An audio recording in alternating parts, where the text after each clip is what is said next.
Hello friends, welcome to சமையல் room. இன்றைக்கி வாழைப்பூ கோலா உருண்டை குழம்பு செய்யலாம். இதுக்கு ஒரு குழிக்கரண்டி நல்லெண்ணெய் சேர்த்துக்கங்க. நல்லெண்ணெய் காஞ்சதுக்கப்புறமா ஒரு அரை டீஸ்பூன் சோம்பு, பட்டை சின்ன துண்டு, 3 கிராம்பு போட்டு நல்லா பொரிய விடுங்க. பொரிஞ்சதுக்கப்புறமா 10 சின்ன வெங்காயத்தை பொடியாக நறுக்கி இது கூட சேர்த்துருங்க. ஒரே ஒரு தக்காளியையும் கொஞ்சமாக கருவேப்பிலையும் பொடியாக நறுக்கி இது கூட சேர்த்துருங்க. இந்த குழம்புக்கு சின்ன வெங்காயம் பொடியாக நறுக்கி சேர்த்தாங்கன்னா நல்லா வாசனையாகவும் சுவையாக இருக்கும். கொஞ்சமாக உப்பு சேர்த்துக்கோங்க. சேர்த்துக்கிட்டு இது கூட சேர்த்துட்டு நல்லா வதக்கிடுங்க. இப்போ அடுத்ததாக நம்ம தேங்காய் அரைக்கணும். தேங்காய் கூட 1 டீஸ்பூன் சோம்பு சேர்த்து இதை நல்லா நைஸாக அரைச்சி எடுத்துகிட்டு வந்துடலாம். அடுத்ததாக வெங்காயமும் தக்காளியும் வதங்கிகிட்ருக்கு. இப்போ 1 டீஸ்பூன் இஞ்சி பூண்டு பேஸ்ட்டு சேர்த்துடலாம். சேர்த்துக்கிட்டு இதையும் நல்லா வதக்கிடலாம். அடுத்ததாக உங்களுக்கு எவ்வளோ காரம் தேவையோ அந்த அளவுக்கு மிளகாத்தூள் சேர்த்துக்கோங்க. ஒரு அரை டீஸ்பூன் கரம் மசாலா இது கூட சேர்த்து நல்லா வதக்கி விடுங்க.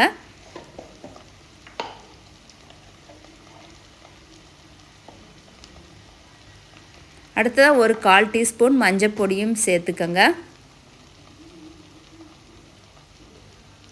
பொடியாக நறுக்குன கொத்தமல்லியும் இது கூட சேர்த்து நல்லா வதக்கிடுங்க.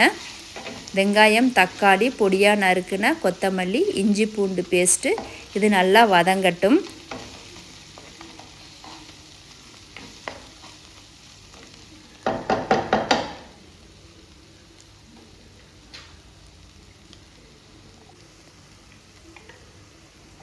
அடுத்ததாக தேங்காய் நம்ம அரைச்சோம் பார்த்திங்கன்னா, தேங்காயும் சோம்பும் அந்த விழுதையும் இந்த மசாலா கூட சேர்த்து நல்லா வதக்கிடுங்க. தண்ணி இப்போ சேர்க்க வேண்டாம். இப்போ இது நல்லா வதங்கினதுக்கப்புறமா நம்ம மிக்ஸி கழுவுன தண்ணியை இது கூட சேர்த்து இந்த மசாலாவை நல்லா கலந்து விட்டுருங்க.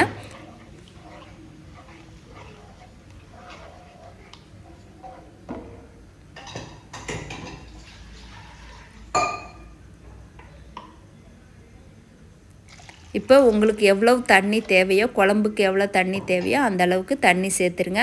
இப்போ நான் கோலா உருண்டைக்கு அரைக்கிறப்பவே கொஞ்சமாக இந்த குழம்புக்காக நான் அந்த கோலா உருண்டையும் கொஞ்சமாக பச்சையாக எடுத்து வச்சுருக்கிறேன்.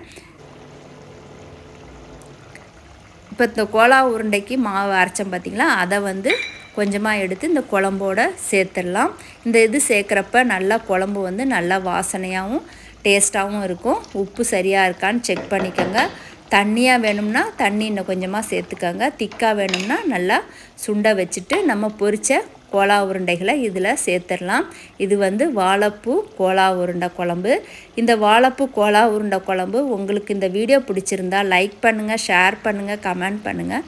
மறக்காமல் சமையல் ரூமுக்கு சப்ஸ்கிரைப் பண்ணுங்கள், சேனலுக்கு சப்போர்ட் பண்ணுங்கள். Thank you friends. கடைசியாக கொத்தமல்லியையும் பொடியாக நறுக்கி இது கூட சேர்த்துருங்க.